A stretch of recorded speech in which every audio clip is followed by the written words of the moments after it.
All right, today we're diving into something that might just change the way you think about medieval Indian history. It's all based on a study called Śūdrāyaṇa, and believe me, it's not afraid to challenge some of the biggest stories we've all been taught. So let's start with a big one. What if the history you learned in school was wrong? And I don't mean just a few dates mixed up. I mean, what if it was missing a massive piece of the puzzle? That's the question we're tackling today. You know, history isn't some dusty old book with all the answers. It's actually a live, ongoing argument. And the argument we're jumping into today is all about medieval India, where brand new evidence is going head-to-head with some really old established ideas. So, what's the old idea? Well, for ages, the textbook version, and this was heavily shaped by historians from the Colonial era, painted medieval India as this super rigid society. You know, a strict pyramid, the caste system where everyone was locked in their place. This is probably the story you're familiar with. But then this study, Śūdrāyaṇa, comes along and throws a wrench in the works. It says, hold on a second, because new research, especially from a field called epigraphy, that's the study of old inscriptions, stuff carved into stone and metal plates, is uncovering a totally different reality, a much more complicated one. And get this, the study isn't just about digging up new facts. It's taking a hard look at how some historians today are explaining those facts. So it's not just about what happened back then, it's about the narrative we build around it. Okay, and this is where it gets spicy. The study makes a pretty bold claim. It basically accuses some modern academics of sophistry. What does that mean? Well, it's saying they're force-fitting the data, cherry-picking bits and pieces of evidence to back up their favorite theories about class conflict and oppression, rather than just following where the evidence leads. So what are these big theories they're talking about? The study calls them tropes. Basically, these common stories that get told over and over until we all just assume they're true. Things like Sudra kings were rebels fighting the system, or that the invading sultanates were the ones who brought economic innovation. The Śūdrāyaṇa study is saying, let's actually check the receipts on these claims. And to prove their point, they don't just talk in generalities. Nope. They zoom right in on a specific case study. The reign of a Sudra king named Prataparudra of the Kakatiya dynasty. He's our guy. Now, the full study is pretty ambitious. It actually looks at 4 major moments in South Indian history, saying this is a pattern that repeats. But for us, today, we're going to laser focus on that very first period, the time of the Kakatiyas, right up to the fall of their capital city, Warangal. This is where the story really gets going.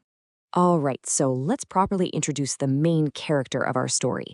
This is Prataparudra, who the study calls the proud Sudra. He's the last king of this major dynasty, and his reign, his actions, well, that's the key that the study uses to test all those big historical claims. Okay, now we get to the really good part. We're going to put it all on the table. On one side, we've got those common historical tropes, and on the other, we've got the hard evidence the Śūdrāyaṇa study brings to the fight. Let's see how they stack up. First trope on the chopping block? It's a huge one. It's the idea that if a Sudra king came to power, it must have been a revolution, right? A rebellion against the traditional social order, the so-called Brahminical system. But then you look at the evidence, and it tells a completely different story. The trope says these kings rejected the system, but the study points to actual stone inscriptions that show Prataparudra giving land grants to Brahmins. And his entire justice system, it was built on upholding the dharma shastras, the traditional legal codes, not tearing them down. That doesn't sound like a revolution, does it? Okay, next up, there's this other idea, that these Sudra kingdoms weren't really complex, established states. The story goes that they were more like simple pastoral societies out on the edge of civilization, a frontier kind of thing. But again, the physical evidence just doesn't line up. The study shows the Kakatiyas weren't some brand new thing. They were part of a long, grand tradition of powerful kingdoms in the region. And here's the kicker. Archaeologists have found proof of advanced, settled farming societies in that same area dating all the way back to the 3rd century BC.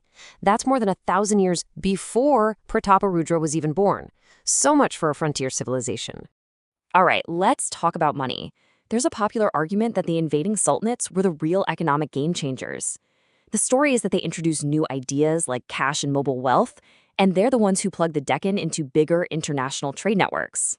But look at what the Śūdrāyaṇa study found. The claim is the sultanates brought mobile wealth. Well, guess what?